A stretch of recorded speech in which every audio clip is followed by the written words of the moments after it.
Hoverstrike is a Jaguar exclusive with a sort of pseudo-remake on the Jaguar CD.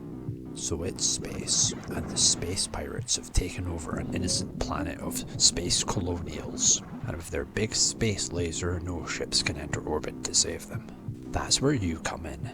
As master of space hovercrafts, you must pilot the ultimate war machine, drive over lots of nasty bumps, and destroy all the pirate technology to allow the Federation entry to the planet, even though you've already blasted everything to shit. I don't know, maybe you don't clean up.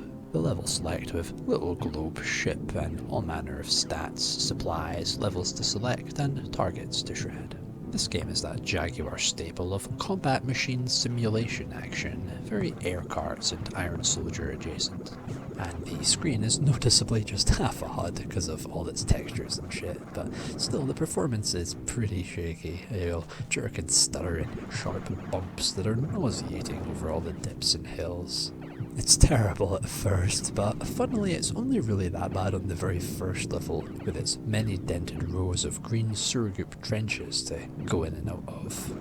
So you turn left and right, while up and down aim you're always centre crosshair. To acceleration, just push button to go faster and tap the brake to slow down or stop outright. And the hovercraft actually feels like one, floaty with a sort of pseudo-strafing, as the turning controls your shooting aim if you're not accelerating. So you lift off the acceleration and move to aim around whilst still keeping that forward momentum. It takes a minute to adjust, but the feeling of gliding across the ground, blasting around corners while still blowing shit up while propelled forward, it's honestly a really natural feeling once you're comfy. Your bullets are big too, so hitting a target's a missed travel, even with a frame rate in the single digits, is surprisingly easy. Your homing rockets are your main side dish for dealing with the bigger targets, and the range is pretty far, even saving you from having to go up or down some dangerous hills. These are some great homey missiles, yo. And yes, the stages do ask you to drive up some sloping paths and navigate around walls to find appropriate dropping points and keep an eye out for health and supply crates. It doesn't feel like randomly generated landscapes. The enemies are well placed in accordance, the turrets in big open spaces, past corridors, huge snowfields with the drone spawning holes, patrol ships in the tunnels of built up factory yards, and spiky mines in vast murky oceans.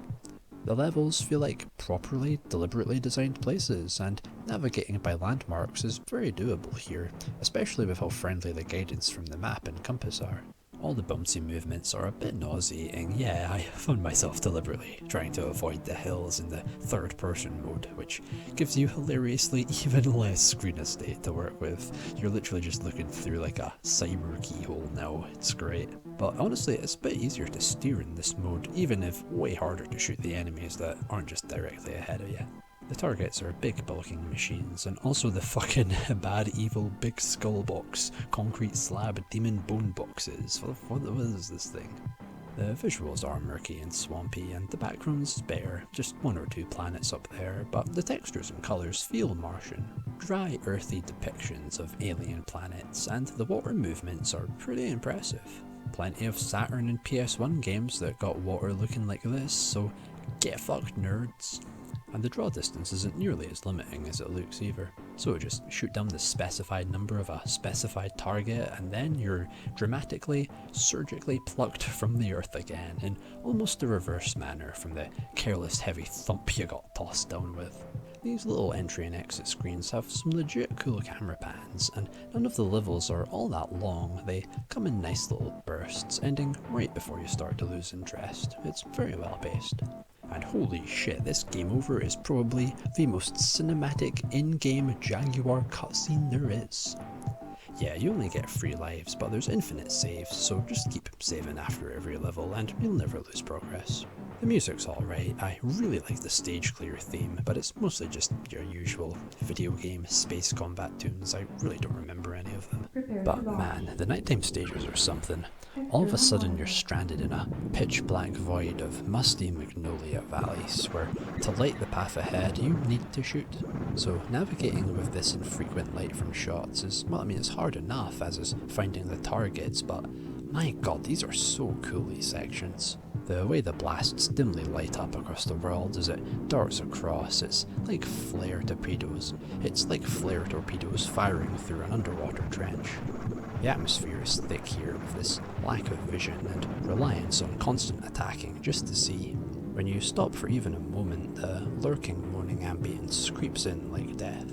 Yeah, this is some real unexpected desolate horror here. No, not knowing what's from the corners or where to even go, you're lost in this hostile void with nothing but your gunfire for guidance. Frantic and desperate, it's really pretty badass, honestly. And the stark light of the pickup ship feels all the more relieving than usual.